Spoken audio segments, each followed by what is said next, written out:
saizi Shabana mali imefika, unaweza amua kurestisha the first team yenye imecheza mchezo mwingine. First half imekuwa game nzuri, despite second half haijakuwa nzuri vile. Then I think kile kinafanya I think tunakuwa down ni kwamba tumepoteza mechi kwetu.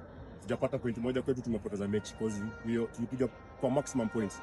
So naweza sema kidogo tunashukuru hiyo point moja itatusaidia mbele, lakini tulikuwa tumekuja kuchukua point 3.